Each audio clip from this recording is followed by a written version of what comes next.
ایک آدمی کی بیوی کی حالت انتہائی نازک تھی اور وہ ICU میں تھی۔ ڈاکٹر، ہم آپ کی بیوی کو بچانے کی پوری کوشش کر رہے ہیں، لیکن ہم گارنٹی نہیں دے سکتے کیونکہ آپ کی بیوی کوما میں ہے۔ شوہر روتے ہوئے بولا، ڈاکٹر صاحب پلیز کچھ کریں، میری بیوی ابھی صرف 30 سال کی ہے، بچوں کو اور مجھے اس کی بہت ضرورت ہے۔ اچانک بیوی کا ہاتھ ہلا، دھڑکن سٹارٹ ہو گئی اور آہستہ آواز میں بولی، ڈارلنگ میں ابھی 27 سال کی ہوں۔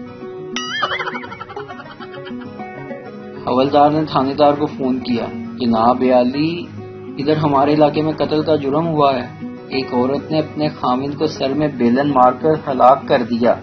تھانے دار، کیوں؟ وجہ کیا تھی؟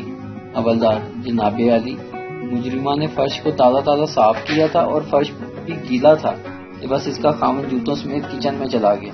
تھانے دار، مجرمہ کو گرفتار کر لیا؟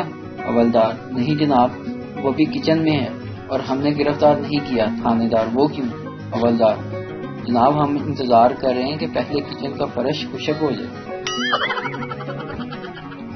پاکستانی بیویوں کی کچھ اچھی عادات: صابن ختم ہونے لگتا ہے تو نئے صابن کے ساتھ جوڑ دیتی ہیں، ٹوتھ پیسٹ کی ٹیوب کو رول کر کے آخری قطرہ تک استعمال کرنے کی کوشش کرتی ہیں، گھر میں رکھی اچھی اور خوبصورت کراکری صرف مہمانوں کے لیے استعمال کرتی ہیں، سونے کی قیمت میں اضافے سے پریشان ہوتی ہیں جبکہ سونا خریدنا بھی نہیں ہوتا، ٹی وی ریموٹ کے سیل تبدیل کرنے کی بجائے اس کو مار کر استعمال کرتی ہیں، پرانی ٹی شرٹ کو نائٹ ڈریس بنا لیتی ہیں اور جب اس کے بھی قابل نہیں رہتی پوچا بنا دیتی ہیں۔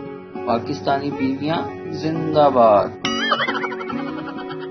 بیوی: جب تم نسوار کھاتے ہو مجھے جان کہتے ہو، جب چرس پیتے ہو تو دلربا جان کہتے ہو، جانے من جانے جہاں کہتے ہو، اور آج بھوتنی کیوں کہہ رہے ہو؟ شوہر: آج میں نے سپرائٹ پی ہے، سیدھی بات، نو بکواس۔